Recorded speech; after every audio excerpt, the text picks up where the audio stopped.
humingi ka na naman ng dagdag. Puro palpak naman yung mga vlogger mo.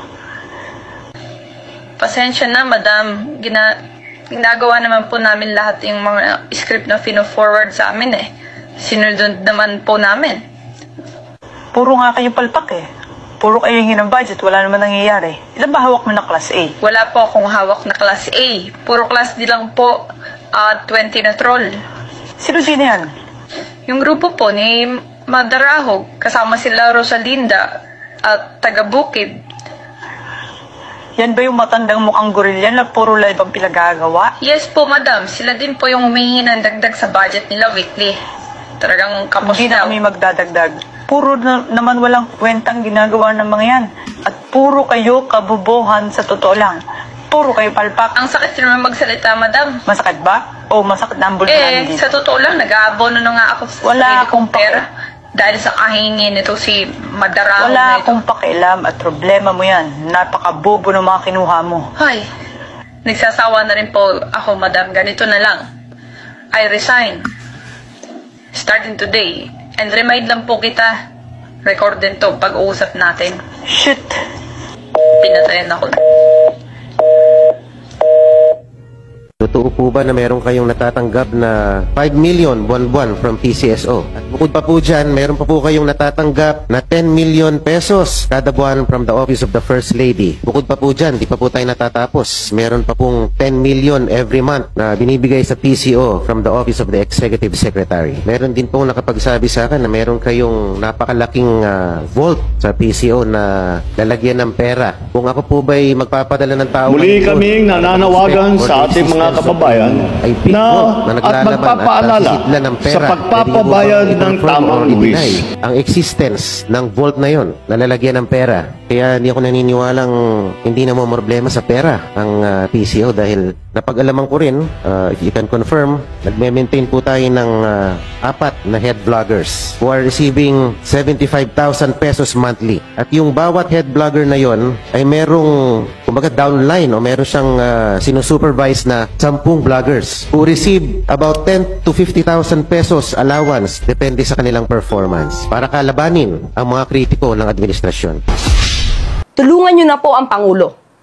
Tulungan nyo na po ang Pangulo. Lahat po tayo tumulong sa Pangulo para iangat na po yung ekonomiya. Kasi kapag lagi pong may ganito na sitwasyon, negatibo yung tingin dyan eh. So baka hindi gumanda ang dating ng ekonomiya sa atin because baka puro negative ang makita ng ibang bansa. Alam mo, Auntie Claire, nakakagalit yung sinabi mo. We are taxpayers. Every month, a part of our salary goes to the government. That's already the people's way of helping this administration. We work hard, we follow the rules, and we pay what's due. But what do we see in return? Corruption everywhere. Money that should go to schools, hospitals, and jobs ends up in the pockets of the people in power. And you say we should help the president improve the economy? But how can we do that if the problem starts with the government itself? It's not the people's job to fix the economy. It's the president's job to make sure that the people's lives get better. And if corruption continues under his watch, then he is not solving it. He is part of the reason why we are suffering. Trabaho ng gobyerno ang tulungan ang taong bayan. Hindi trabaho ng taong bayan ang saluhin ang pagkukulang ng gobyernong ito. Utang buot. Sabi ng mga logalista at tagahanga ni BBM, Cory, Ramos, Estrada, Arroyo, Pinoy, Duterte. 6 na naging Pangulo, hindi nila alam yan. Kung hindi pa naging Pangulo, si BBM paano na? Tama ka. Si BBM lang ang naloko ng mga kongresista, mga kontratista, DPWH. Kasi palibhasa, si BBM recto graduate, kaya madaling naloko. Kita mo, naloko siya ng pinsan niya, Uto-Uto. nagkaunsihan sila, 'di ba? Asan na yung pinagmamalaki nyo na sinasabi nyong achievement ni BBM?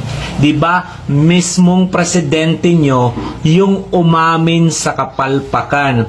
Mismong presidente nyo yung nawalan ng gana. Kasi yung mga sinasabi niyang achievement, wala pala. Nalaman niya, lahat ng mga pinagsasasabi niya, puro lang pala drawing. Lahat ng mga pinagmamalaki niya, wala pala. Palibhasa, madaling maloko kasi recto graduate. Palibhasa, madaling maloko ng mga kongresista, ng ibang mga mambabatas, ng mga taong nasa paligid niya kasi recto graduate. Waray laban pala. Follow for more. Nabuking ang umano'y malisyosong paggamit ng ChatGPT ng PR firm ng anak ni ultra-bilyonaryo Yossi Tanco. Ang goal, siraan daw si VP Sara noong eleksyon. Yan ang agenda report ng ating Mojo, Joan Manalo. Ban na ng OpenAI ang Philippine ChatGPT accounts na napapabalitang ginagamit ang platform para mag-generate ng social media comments na pumupuri kay President Bongbong Marcos at tumutuligsa naman kay Vice President Sara Duterte. Sa report ng OpenAI na may pamagat na Disrupting Malicious Uses of AI, sinabi nito na may ChatGPT accounts na ginagamit ang kanilang AI platform para gumawa ng English at Taglish comments in bulk volume. Ang mga nasabing comment, posted daw on TikTok and Facebook at nakapokus umano sa mga politikal at current events sa bansa, partikular na sa hidwaan ng Duterte at Marcos camps. Revelasyon din ng OpenAI, konektado ang aktibidad na ito sa Common Sense, na isang commercial marketing company sa bansa na nakabase sa Makati City. Ang founder at tumatayong CEO at president ng kumpanya, ang bilyonaryo na si Joseph Agustin Tanco o mas kilala bilang Jager Tanco. Kilala rin si Tanco bilang pinakabatang board member ng Philippines First Insurance Company Incorporated. Naupo siya noong 2016. Siya rin ang president at CEO ng Maestro Holdings, Philippine Life Financial Assurance Corporation at PhilCare. Kasalukuyan din siyang kasapi ng Board of Directors ng STI Education System Holdings bilang Vice President for Investor Relations. Ulat ng OpenAI, ginamit umano ng theater actor o ang mga nasa likod ng comments ang ChatGPT para i-analyze ang social media post tungkol sa political events sa bansa, lalo na tungkol kay PBBM. Ginamit din nila ito para mag-suggest ng appropriate themes bilang reply sa mga nasabing post. Sunod naman nilang ginamit ang AI platform para mag-generate ng maiikling comment na kadalasang may 10 words na haba na naaayon sa proposed themes. ChatGPT din ang naging instrumento para makapag-generate ang theater actor ng PR pitches at statistical analysis na naging daan para mabuo ang 5 TikTok channel na pinopromote daw ang Pangulong Marcos. Tinawag ng OpenAI ang operasyon na ito bilang Operation High Five. Nagsimula raw mag-post ang 5 TikTok account na ito nitong mid-February. Sa Facebook naman, ang mga comment na mula sa nasabing operasyon ay madalas nakikita sa mga post at report ng iba't ibang news outlet. Posted din daw ito sa mga kagagawa lamang na Facebook account at madalas ay wala pang online friends. Ilan sa mga komento, patama o parinig kay VP Sara. Dahil dito, mas umiigting pa raw ang tensyon sa pagitan ng dalawang kampo. Wala pang komento o reaksyon ang Common Sense tungkol sa report ng OpenAI na unang nilabas noong June 5. Sabi ng mga sintong mga loyalista nga, pag namatay daw sakali si Martin Romualdez, ililibing daw sa libingan ng mga bayani. Si Tambaluslos, bayani.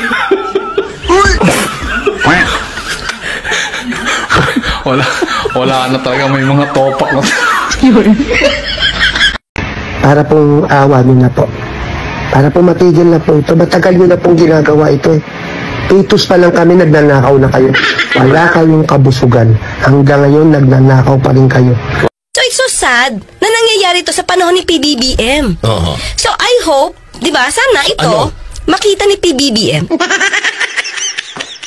Daan ng korupsyon. Yes. I agree. Ang MIF oras na makuha niya ang kopya ng bill. Ay talaga? Ay talaga? Siyempre Teka kasi lang, hindi niya nababasahin? May pirma na lang siya basta-basta? urgent nga. Urgent. Urgent nga. Urgent. Oo. Okay.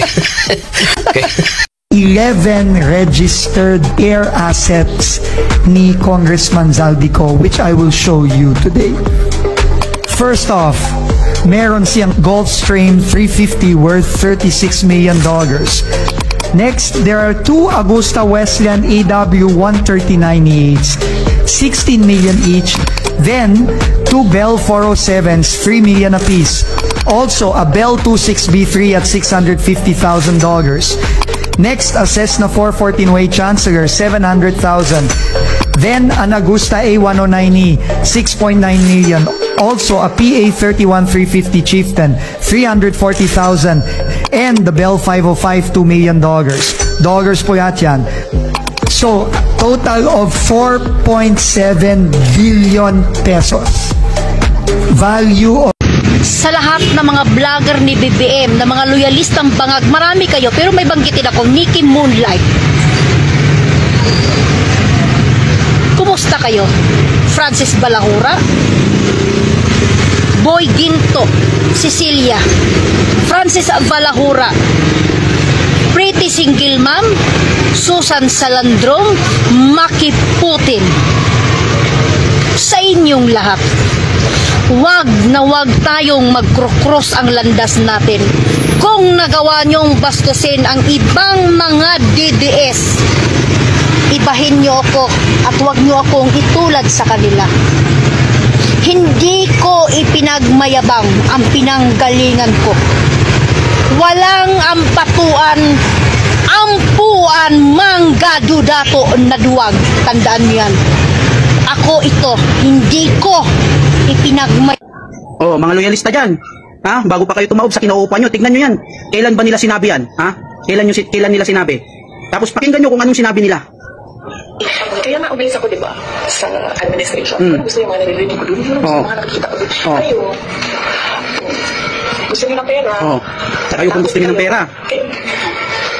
Huwag niyo na ako isali. Huwag niyo na daw siya isali. Yung una mong katanungan, hindi ko masikmura ang korupsyon kung ako ay malis na Malacanang. Ayan, ako ay napakinggan pinili ninyo. sa posisyon, presidential chief of staff, subalit hindi ko na gusto yung direksyon na kanilang tinatawag. Tingnan nyo. Sabi ko, ayaw ko na, at ako'y babalik na lang sa privado. Ano sabi? Doon sa Partido Federal. Kaya nila ako tinanggal sa pagkasasama ng loob nila. Ayan. Gusto nila, hinihingi nila sa akin, nung ako executive secretary, na gawin ko silang chairman ng COMELEC, Tingnan ninyo. gawin ko silang chairman ng PAGCOR, gawin ko silang chairman ng PCSO, at gawin ko silang chairman ng Civil Service Commission.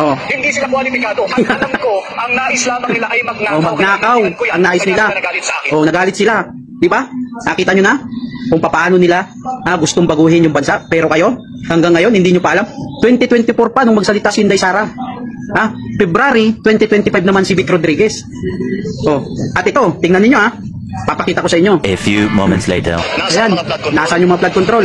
Nandyan yung mga flood control. Na-overwhelm lang. Wala kayong makita. Na-overwhelm dahil wala kayong makita. Anong resimento, walang equipment dito. Nako. Lahat itong project na ito. Ghost project. Ano ngayon? Lahat ghost project. Ano kayo? May Panoorin nyo. Panoorin nyo paano sinagot ni Diskaya ang ating butihing Madam Chair. Di ba? Panoorin no. Mo ang implication consequences ng affidavit mo. Hindi ka ba natatakot makulong? Natatakot, Your Honor. Hindi ka ba natatakot makulong ang asawa mo? Natatakot, Your Honor. Hindi ka ba natatakot na mapalayo kayong mag-asawa sa inyong mga anak? Natatakot, Your Honor. Then why?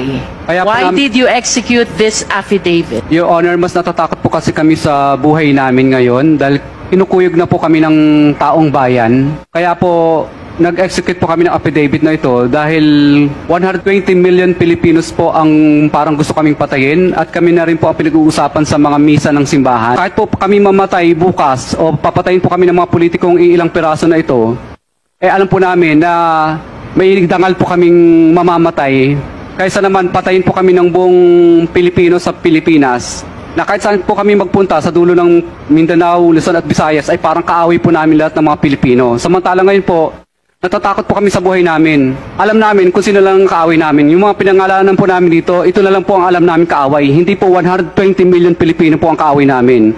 Kaya sana po, pagbigyan niyo po sana kami kasi yung iba pong mga gusto pa pong mag-witness ng mga contractor, kung ako po ay inyong parurusahan po sa ginawa kong ito at ako po ay papagalitan po ninyo, wala na pong iba pang sisigaw ng mga contractor sa buong Pilipinas. Dahil una matatakot na sila kung ano po ang mangyayari sa akin. Kasi ang mangyayari po, parang nagbibigay po tayo ng hudyat sa iba't ibang pang mga contractor na, hoy, tingnan nyo, ang nangyayari kay Curly at saka kay Sarah, tutulad ba kayo dyan para mag-star witness? Hindi na sila sisigaw, parang nagbibigay po tayo ng anyaya sa lahat ng mga tao na ang maging star witness. Chair, if I may. Junior naman, di ba sinabi ko na sa'yo, tigilan mo na yung paggamit ng Coca-Cola, nakakasira talaga yan ng utak. Di ba? Ikaw na mismo ang nag-abulis ng Executive Order number 1, PECC, tapos ngayon isisisi mo na naman sa mga Duterte Junior. Tigil-tigilan muna yung pagbabatak mo kasi makakalimutin ka na ngayon eh. Junior naman eh.